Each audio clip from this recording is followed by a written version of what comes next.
السلام علیکم، کیا حال چال آپ کا؟ آج ہم ایس او سی 609 کوالیٹیٹیو ریسرچ میتھڈز کا لیسن نمبر 20 پڑھیں گے، historical comparative analysis, topic number 67 سے 69، جس میں ہم ہسٹوریکل کمپیریٹیو انالیسس کو دیکھیں گے۔ تو یہ ایک بہت امپورٹنٹ اور یونیک ریسرچ میتھڈ ہے جس میں ہم جس کا استعمال ہم تب کرتے ہیں جب ہمیں کسی لمبے عرصے میں ہونے والی سوشل چینجز کو سمجھنا ہو۔ چلیں شروع کرتے ہیں ہم historical comparative analysis. Historical comparative analysis کا بیسک مقصد ہوتا ہے کہ سوشل چینج کو اسٹڈی کرنا، ٹھیک ہے، لیکن صرف 1-2 سال کا نہیں، مطلب پورے ڈیکیڈ یا سینچری کا، 1-2 سال کا نہیں، مطلب 10 سالوں کا، پچھلے 20 سالوں کا، یا پچھلے 10 سالوں میں کتنی بہتر ہم کر چکے ہیں، تو یہ سارا ہسٹوریکل میں آتا ہے، پچھلے سالوں کا، ٹھیک ہے۔ جو ڈیٹا ہم ریسرچ کریں گے اس کی بات کریں۔ ریسرچ یہ دیکھتا ہے کہ سوسائٹی میں کون سے پیٹرن آف چینج آئے ہیں اور ان کی سائنٹیفک ایکسپلینیشن کیا ہو سکتی ہے، اس کے پیچھے کیا وجہ ہے۔ ایگزامپل یہاں پہ یہ ہو سکتی ہے کہ اگر ایک ریسرچر اسٹڈی کر رہا ہے کہ عورتوں کے رائٹس کس طرح یورپ میں 1800 سے لے کے 2000 تک چینج ہوئے، مطلب 1800 مطلب 18 سے لے کے 20 تک کس طرح عورتوں کے رائٹ جو ہیں وہ چینج ہوئے ہیں، تو اسے ہسٹوریکل کمپیریٹیو انالیسس یوز کرنا پڑے گا، ٹھیک ہے۔ امپورٹنٹ فیچرز یہاں پہ ہیں، یہ میتھڈ جو بڑے کوشچنز ہوتے ہیں اس کو ایڈریس کرتا ہے، جیسے ماڈرن کیپٹلزم ہے، کیسے ڈیولپ ہوئی ماڈرن کیپٹلزم، اور کلونیلزم نے کلچر کو کس طرح چینج کیا، ٹھیک ہے۔ مونو لنگوئل یعنی ایک زبان، یعنی مونو کلچر، ایک کلچر پر ایشوز کیا تھے، ٹھیک ہے، ان کے۔ یہ میتھڈ ایگزسٹنگ ہسٹوریکل ڈیٹا کے یوز کرتا ہے، نیا ڈیٹا کلیکٹ نہیں کیا جاتا ہے، ٹھیک ہے۔ ہسٹوریکل میں دیکھا مطلب ہسٹری میں دیکھا جاتا ہے، نئے نہیں ڈیولپ کرتے ہیں۔ یہ میتھڈ دونوں سے ڈفرینٹ ہے، یعنی پوزیٹیزم اور انٹرپریٹیو، اب دونوں اپروچ سے۔ کلچر فوکس،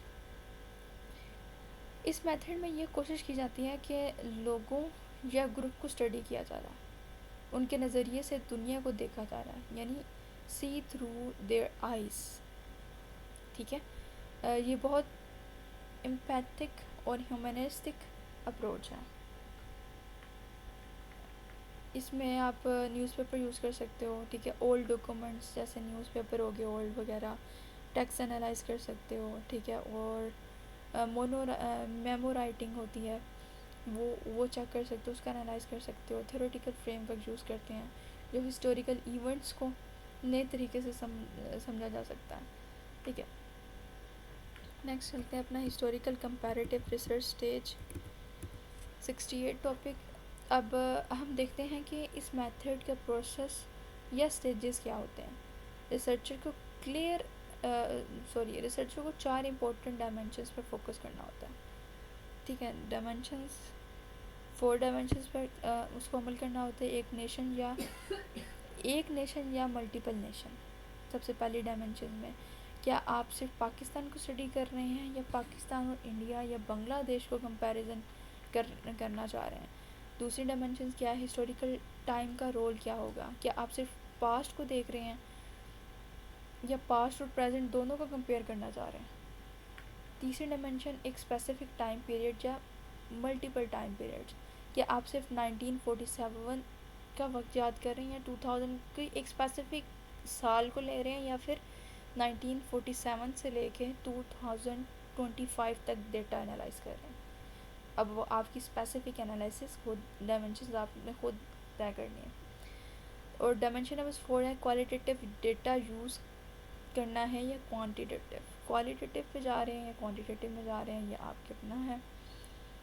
اور کانسیپچولائزنگ، پہلے یہ ڈیسائیڈ کرنا کہ آپ کس چیز کو اسٹڈی کرنا چاہتے ہیں، پھر اس کانسیپٹ سے ریلیٹڈ ڈاکومنٹ، آرٹیکلز، ریکارڈ یا وغیرہ ڈھونڈنا، ٹھیک ہے، اس کو اسٹڈی کرنا، جس ڈیٹا کو آپ یوز کر رہے ہیں کیا وہ اوتھینٹک ہے، ٹھیک ہے۔ سارا ڈیٹا اچھے سے کیٹیگرائز اور فائل کرنا، مطلب ہر چیز آپ نے سیو رکھنی ہے. اگر آپ کو کوئی چیز مل رہی ہے جو آپ کو لگتا ہے کہ آپ کے ریسرچ کے ریلیٹڈ ہے، آپ کون سا فریم ورک یا ٹول یوز کر رہے ہیں انالائز کے لیے. ٹھیک ہے، ایکسل شیٹ، ورڈ فائل یا میمو رائٹنگ کا یوز کر رہے ہیں انالائزنگ کے لیے. اور یہاں پہ ساری فائنڈنگ کو لاجیکل اور انڈرسٹینڈیبل فارم میں لکھنا، یعنی فائنل رپورٹ آپ تیار کر رہے ہیں. ٹھیک ہے. Historical comparative analyse research challenges. اب بات کرتے ہیں کچھ میجر چیلنجز کی جو ریسرچر کو فیس کرنا پڑتا ہے. کبھی کبھی پاسٹ کا ڈیٹا ملتا ہی نہیں. ٹھیک ہے، یہ بہت مشکل ہو جاتا ہے کہ پھر کبھی وہ پاسٹ کا ڈیٹا ہمیں لوڈ ہی نہیں ہوتا، یا پھر کچھ ویب سائٹ پہ پڑا ہوتا ہے وہ بھی بہت ان اوتھینٹک ویب سائٹ پہ پڑا ہوتا ہے. تو یہ سب سے بڑا مسئلہ آ سکتا ہے. جو ہسٹوریکل ڈیٹا ہمیں ملتا ہے اس کی کوالٹی یا اوتھینٹسٹی ڈاؤٹ میں ہوتا ہے کہ شاید کوئی ڈاکومنٹ انکمپلیٹ یا کوئی فیک نہ ہو جائے. ٹھیک ہے، پرانے زمانے کے لوگ جو ریکارڈ رکھتے تھے ان میں غلطیاں ہوتی تھیں. ٹھیک ہے، ان میں صحیح طریقے سے اوتھینٹک وے نہیں ہوتا تھا ان کو سیو کرنے کا. کچھ چیزیں مس کر دی جاتی تھیں، اور جو سی چیزیں لکھی جاتی تھیں، مطلب کچھ اسپیسیفک چیزیں لکھی جاتی تھیں نا. ریسرچ کے میتھڈ بھی چینج ہوئے ہیں پچھلے وقت سے لے کے، یعنی 1947 سے لے کے اب 25 تک دیکھیں تو اس میں آپ کے میتھڈ بھی چینج ہوئے ہیں ریسرچ کے. ریسرچر اگر اسے زمین کا کلچر ریسرچر اگر اس زمانے کا کلچر کو مطلب اس وے میں، یعنی 1947 کے زمانے کا کلچر کو سمجھنے میں فیل ہو جائے تو وہ ڈیٹے کو غلط انٹرپٹ کر سکتا ہے، یعنی کلچر بائسز آ سکتے ہیں اس کے اندر سے. اگر ریسرچر خود کسی کلچر یا آئیڈیالوجی سے بیسڈ ہو تو اس کی ریسرچ ون سائڈڈ ہو جاتی ہے، کہ مطلب وہ ایسے کلچر کو یا ریسرچ ایسی رپورٹ بنا رہا ہے جو کہ وہ خود اس کلچر میں ریلیٹ کرتا ہے، تو وہ اس کلچر کو زیادہ سپورٹ کرے گا جو کہ اس کا اپنا کلچر ہے. اگر ایک ویسٹرن ریسرچر ہے انڈین کاسٹ سسٹم کو سمجھنے کی کوشش کر رہا ہے بنا کلچر ڈیپتھ کے، تو وہ صحیح انٹرپریٹیشن نہیں دے سکتا. ٹھیک ہے، پرانے زمانے کی چیزیں صرف فیکٹس سے نہیں سمجھی جا سکتی، ان کے کانٹیکسٹ، ٹریڈیشنس، لینگویج بھی سمجھنی پڑتی ہیں، جو کہ بہت مشکل ہوتا ہے. تو آج کا لیکچر ہمارا یہیں پہ ختم ہوتا ہے. ملتے ہیں نیکسٹ لیکچر میں، تب تک کے لیے اللہ حافظ.